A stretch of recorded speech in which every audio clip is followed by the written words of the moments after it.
For more on the Air Transat dispute, I want to bring in Captain Tim Perry. He is the president of the Airline Pilots Association, and he joins us now from Montreal with more. He's also a pilot with WestJet. So, Captain, thank you so much for making some time for us today. Glad to be here. So Air Transat, the most recent update we have from them is they are saying that there has been some progress made and that they are hopeful that a deal can be reached. Is that your understanding, that progress has been made at the bargaining table? Yeah, I think that's a fair characterization. We are here in Montreal. We were working late into the night, up early again, working at it today. But, I have to say that, there are still some significant issues. And I don't think it's fair to say it's just upon the union just to take steps towards their most recent offer. That's not really how bargaining works. It takes both sides to close this gap. So what are those issues that are still present? Yeah, so as was mentioned earlier, these pilots have last negotiated a collective agreement, 10 years ago in 2015. So there's a lot of outstanding issues, and contracts for pilots can be complicated, but fair pay, job security, career progression, benefits, they've all fallen to be quite outdated. And so basically Air Transat's been operating with discount labor for a while, and we need to correct that.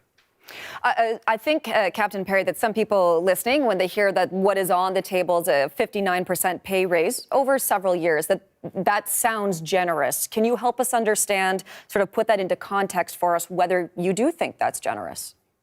Yeah, no, I'm glad you asked that, because unfortunately, and it gives me no pleasure to say this, that statement is just flatly inaccurate.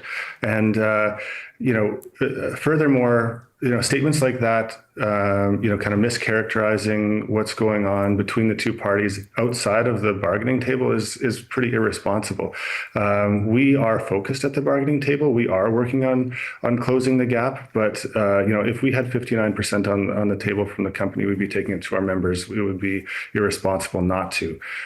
So I'm not going to get into, what's on the table. As I mentioned, that's inappropriate, and it's not that's not how bargaining should happen. Okay, but in your view, that is not an accurate statement from the company, that's what's on the table. Yeah, unequivocally, that's not accurate. That's some creative accounting, and again, it doesn't give me any pleasure to say that. I don't like characterizing statements like that, but it is inaccurate, and we are working on all sorts of deals, parts of the deal that include fair pay, and they do include some raises. But the 59% not accurate, and also to characterize it as generous.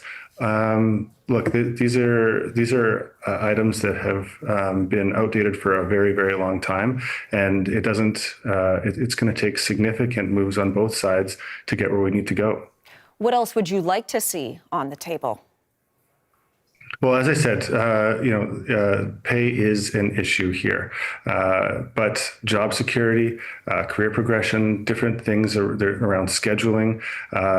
There are some safety items that live within collective agreements that we're working hard at right now as well, and that is all part of what we're trying to bring together now.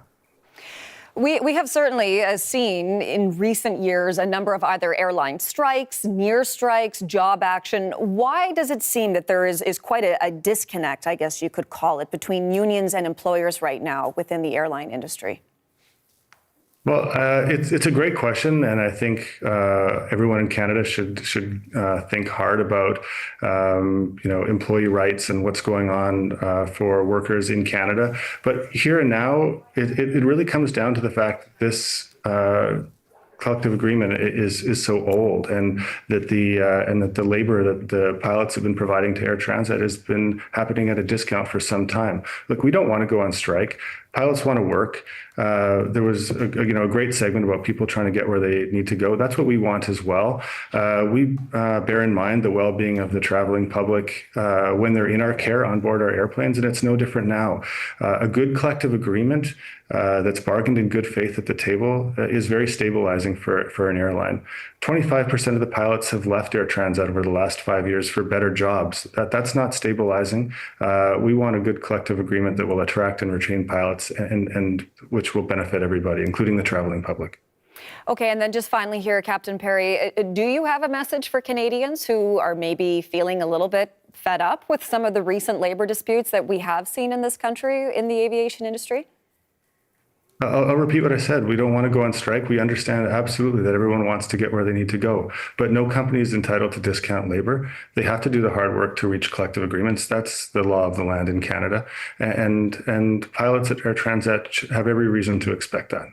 Okay, Captain Tim Perry, thank you for this, sir. We appreciate your time. Thank you very much. Captain Tim Perry is the president of the Airline Pilots Association, and we've reached him in Montreal.